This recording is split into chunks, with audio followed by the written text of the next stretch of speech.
Hello, and welcome to my channel. My name is XP Lovecat, and I make content related to the 1920s horror author H.P. Lovecraft.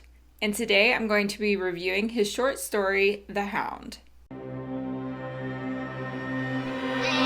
So before we get started, I want to let you guys know that there will be spoilers. So pretty early on in the story, we find out that this is actually a suicide note, and we find out pretty bluntly.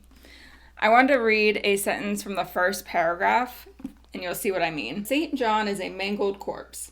I alone know why.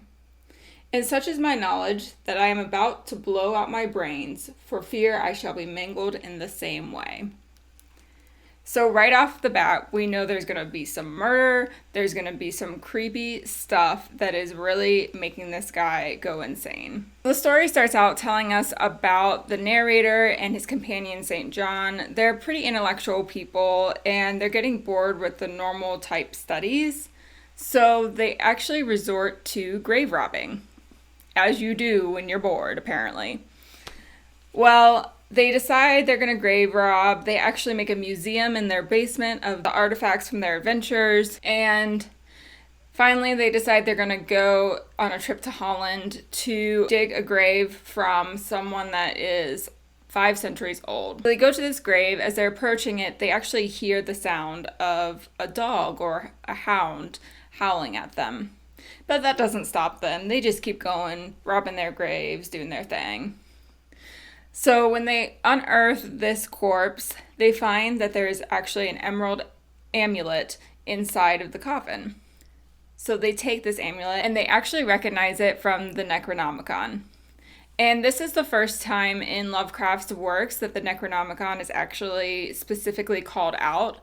We know in the Nameless City that the author of the Necronomicon is mentioned, but the actual name of the book is not. So this is the first time that this happens. They recognize it as a symbol of a cult that eats corpses. That doesn't stop them.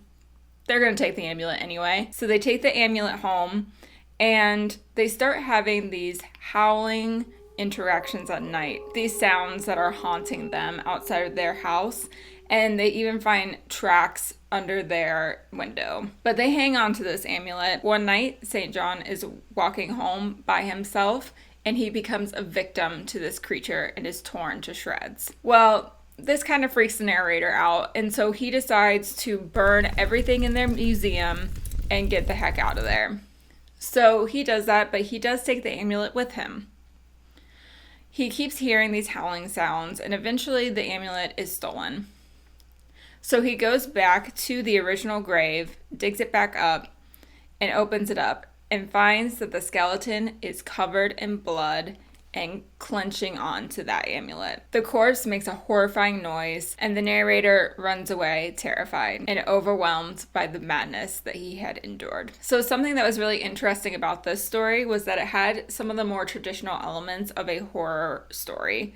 So more leaning on the traditional horror side versus cosmic horror.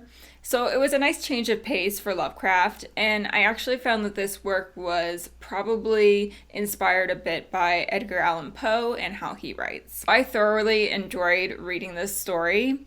It kept my attention the whole time, and I really enjoyed that the creature was a tangible horror that we were wondering about the whole time. And what was super cool is the twist at the end, because during it I thought it was a dog or a werewolf or something of that sort, but at the end you realize that it's actually a vampire that can turn into a dog-like creature. I would definitely recommend this short story for Lovecraft fans, but I would also recommend it to people who are just fans of horror and might not traditionally like Lovecraft, because this is a little bit different than his other works. I'm going to give this a solid 4 out of 5 cats. If you enjoyed this review, let me know down in the comments what other stories you'd like to hear, and don't forget to like and subscribe. Thanks. Bye.